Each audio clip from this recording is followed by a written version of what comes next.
Hello friends, welcome back to Anitha kitchen. ఈరోజు మనం చేయబోయే రెసిపీ మిల్ మేకర్ పులావ్. దానికి కావాల్సినవి నేనైతే కొంచెం వీడియో మిస్ అయింది.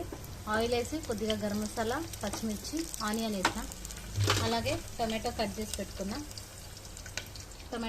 పెట్టుకున్నా. మిల్ మేకర్ కాస్త వాటర్లో నానబెట్టిన, కూల్ వాటరే, నార్మల్ వాటరే. అలాగే రైస్ కూడా ఒక 1 కప్పు, అంటే మనకు తగినంత 1 కప్ నానబెట్టిన.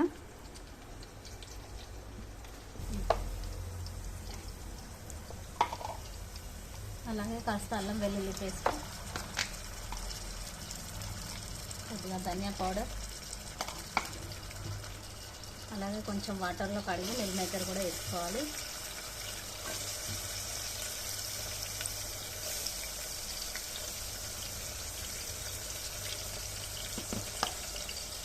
చిటికెడు పసుపు,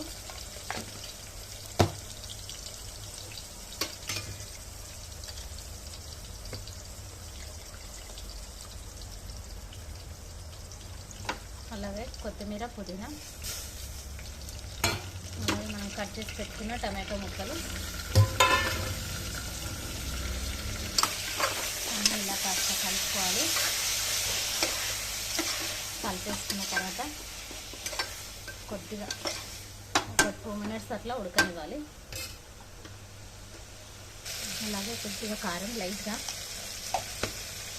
ఈ రెసిపీ వచ్చేసి నేనైతే మా బాబు కోసం చేస్తున్నా. డాక్టర్స్ కొంచెం హెల్దీ ఫుడ్ పెట్టమన్నారు, అలా అనేసి ఇది కొంచెం ప్రోటీన్ ఫుడ్ కాబట్టి చేస్తున్నాను. సాల్ట్,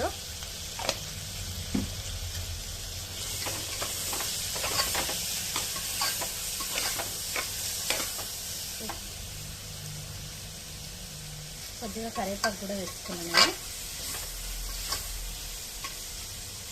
ఇది కాస్త ఉడకనివ్వాలి. ఇప్పుడైతే నేను వాటర్ వేసుకుంటున్నా.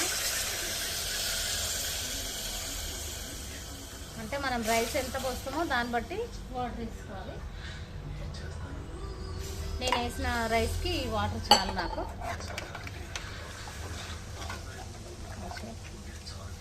ఇది బాయిల్ అయిన తర్వాత మరిగేటప్పుడు మనం రైస్ వేసుకొని ఒక 2 విజిల్స్ పెట్టుకుంటే సరిపోతుంది. 2 లేదంటే 3 అంతే. ఓకే ఫ్రెండ్స్, నేనైతే వాటర్ మరిగింది, రైస్ వేసేసిన. ఇప్పుడైతే విజిల్ పెట్టేసుకున్నా. ఒక 3 విజిల్స్ వచ్చిన తర్వాత ఎలా అయిందో చూద్దాం. అలాగే దీని కాంబినేషన్ నేను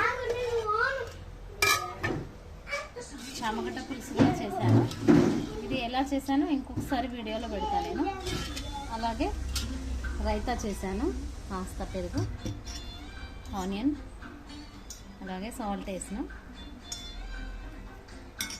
3 విజిల్స్ అయితే అయిపోయింది. చూద్దాం ఎలా ఉందో. వావ్, చూసారు కదా ఎంత బాగా అయిందో రైస్. చూసారు కదా పొడి పొడి. వావ్, చాలా బాగా అయింది.